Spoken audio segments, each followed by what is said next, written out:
I'm sorry to keep going on about Isabel Oakeshott. I think she's a fascinating individual.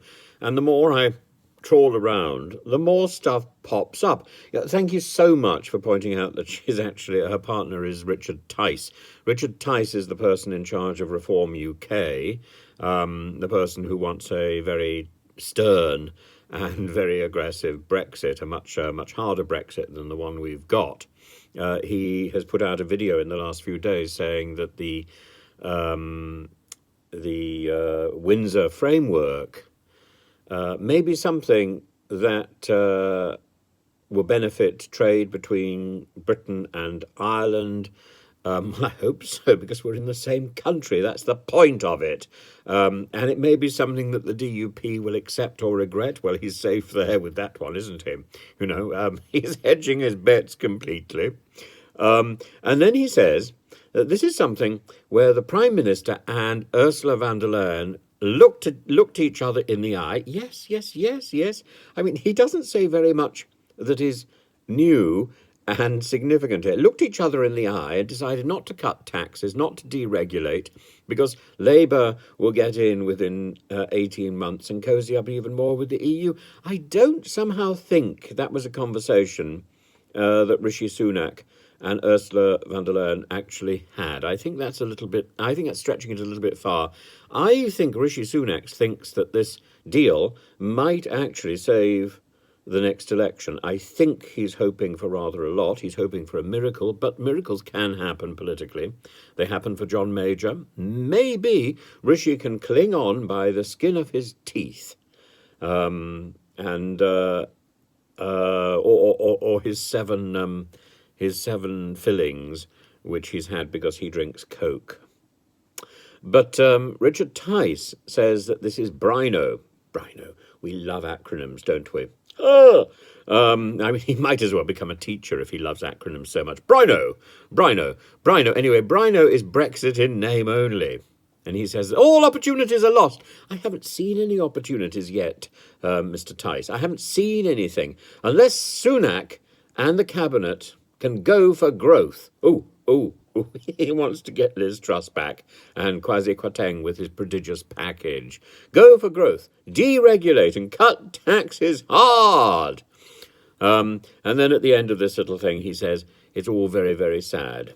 Well, so the conspiracy theorists would say that Isabel Oakeshott has leaked her WhatsApp messages simply out of spite to disrupt the Conservative Party at the moment when they look as if they're about to achieve something of significance. Now, I really don't think anything is that contrived, and I don't think that she is that clever, actually.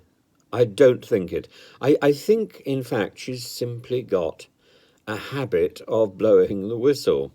When she thinks something is too good to keep quiet, she tells the world. She did it before with Aaron Banks, and she said that Aaron Banks was an emissary of the Kremlin or something. So the real question is not whether Isabel, I want to call her Isabel Barnett, who was this magnificent lady on What's My Line, and sadly she had a rather sad death after being caught shoplifting in Leicester. She lived down the bottom of the road where I was at school, and I remember her coming to the school on one occasion and being simply captivating. She was such a lovely lady. Anyway, Isabel Oakeshott.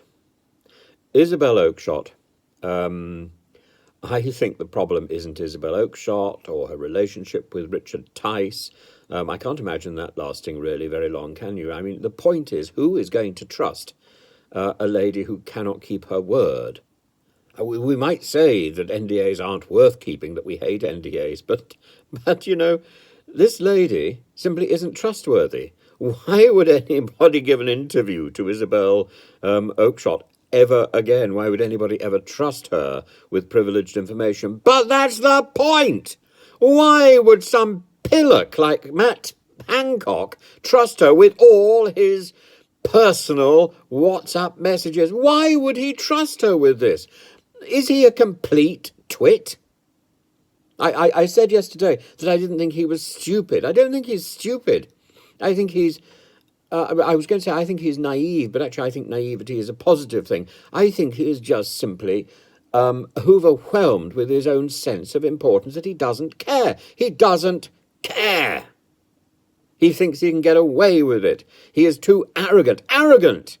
Not naive, not stupid, arrogant. He thinks he makes all the rules. He's learning pretty fast that he doesn't, and that once he's out of power, he has nothing. And I think not only will Hancock walk away with his pockets hanging out in relative penury, but so will Isabel Oakeshott.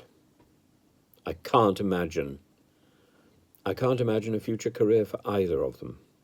I'm sorry. I'm really sorry. But that's it. But why would Matt Hancock trust her? Didn't he read the stuff about Aaron Banks?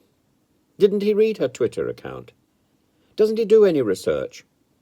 Well, the answer, I think, is no. He's clearly taken some sort of lessons from Liz Truss in how to do politics. Give it in a summary. Don't bother me with the details. Can't be bothered to read it. Can't be bothered to write it, of course, in his case. Memoir, written by somebody else. I delegate. I don't care. I've got much, much better things to do in the stationery cupboard. Let's get that stationery cupboard moving, Gina. Bah!